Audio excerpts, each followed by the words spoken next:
G T education മറ്റു വീഡിയോയിലേക്ക് സ്വാഗതം. ഇന്ന് നമ്മൾ ഡിസ്കസ് ചെയ്യാൻ പോകുന്ന 8ാം ക്ലാസ് മാത്സിൽ ഈ ക്രിസ്മസ് പരീക്ഷയ്ക്ക് ചോദിക്കാൻ സാധ്യതയുള്ള മാത്സിലെ വളരെ ഇൻട്രസ്റ്റിംഗ് ആയിട്ട് ഒരു പ്രോബ്ലമാണ്. അത് എല്ലാവർക്കും അത് ഫുൾ മാർക്ക് മേടിക്കാവുന്ന ഒരു പ്രോബ്ലമാണ്.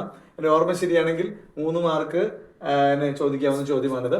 ചോദ്യം ഇതാണ്: draw A triangle with one side of length 4.5 centimetre and area of 9 centimetre square. ഇപ്പൊ ട്രയാങ്കിളിന്റെ ഏരിയ 9 സെന്റിമീറ്റർ സ്ക്വയർ ആണ്. 9 സെന്റിമീറ്റർ സ്ക്വയർ ഏരിയ ഉള്ളതും അതിന്റെ ഏതെങ്കിലും ഒരു സൈഡ് 4.5 ആയിട്ടുള്ള ഒരു ട്രയാങ്കിൾ വരയ്ക്കണം. അപ്പോൾ സാധാരണ നമുക്ക് എല്ലാ അളവുകളൊക്കെ തന്നിട്ട് കൺസ്ട്രക്ട് ചെയ്യാൻ എളുപ്പമാണ്. പക്ഷെ ഇങ്ങനെ ഒരു ചോദ്യം ഇത് വളരെ എളുപ്പമാണ്, പക്ഷെ കുട്ടികൾക്ക് ചിലപ്പോൾ ചെറിയൊരു ബുദ്ധിമുട്ടുണ്ടാവാം. പക്ഷെ വളരെ സിമ്പിൾ ആയിട്ടുള്ള ഒരു ചോദ്യമാണ്. ഏരിയ ഓഫ് ട്രയാങ്കിൾ ഏരിയ കാണാനുള്ള ഫോർമുല എന്ന് പറയുന്നത് എന്താണ്? ഹാഫ് ബി എച്ച് എന്ന് അറിഞ്ഞാൽ മതി. ട്രയാങ്കിളിന്റെ ഏരിയ ഇവിടെ 9 സെന്റിമീറ്റർ സ്ക്വയർ തന്നിട്ടുണ്ട്. അപ്പോൾ നമുക്ക് എന്ത് എഴുതാം? Half B H equal to 9. Half into 4.5 H എന്ന് പറയുന്നത് 9 ആണ്. അപ്പോൾ ഞാൻ നിങ്ങൾക്ക് ഒന്ന് എളുപ്പമാവാൻ വേണ്ടിയിട്ട് തന്നെ തിരിച്ചിട്ട് എഴുതി. Half into 4.5 H equal to 9. H is equal to, ഇവിടെ 2നെ ഡിവൈഡ് ചെയ്തേക്കാണ്. അപ്പോൾ ഈക്വലിന്റെ അപ്പുറത്ത് പോകുമ്പോൾ എന്ത് ചെയ്യണം? ഇൻറ്റു ചെയ്യണം. 9 ഇൻറ്റു 2 ഡിവൈഡഡ് ബൈ, ഇവിടെ ഇൻറ്റു ചെയ്തേക്കാണ്. അപ്പോൾ ഈക്വലിന്റെ അപ്പുറത്ത് 4.5 ആവണം. എച്ചിനെ മാത്രം ഇവിടെ എടുത്ത് കഴിയുമ്പോൾ 9 ഇൻറ്റു 2 ബൈ 4.5 എന്ന് വരും. അപ്പോൾ സാധാരണ എല്ലാ കുട്ടികളും എന്ത് ചെയ്യുന്നത്? 9 ഇൻറ്റു 2 18 ബൈ 4.5 എന്നാണ് ചെയ്യാൻ പോവുക. പക്ഷെ അങ്ങനെ ചെയ്യുമ്പോൾ ഡെസിമലിൽ കൺവേർട്ട് ചെയ്യാൻ കുറച്ച് സമയം എടുക്കും. അപ്പോൾ നിങ്ങൾ വളരെ ഈസി ആയിട്ട് ഇങ്ങനെ ചെയ്യാം.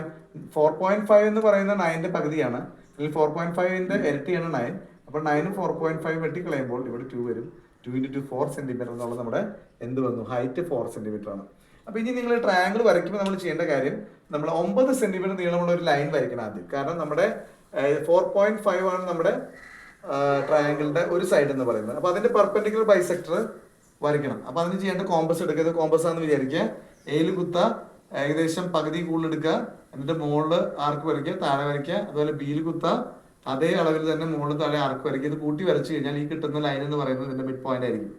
അപ്പോൾ ഇത് എന്ന് പറയുന്നത്, അപ്പോൾ നമുക്കിത് പെർപെൻഡിക്കുലർ ബൈസെക്ടർ വേണം. അതിന് റൈറ്റ് ട്രയാങ്കിളിന്റെ ഫോർമുലയാണ് ഇത് പറയുന്നത്. അപ്പോൾ ഇതായിരിക്കും ഈ പറഞ്ഞ ഈ ദൂരമായിരിക്കും 4.5 എന്ന് പറയുക. എന്നിട്ട് നമ്മൾ എന്ത് ചെയ്യുക? 4 സെന്റിമീറ്റർ, എച്ച് 4 ആണ്, കോമ്പസിൽ 4 എടുക്കുക.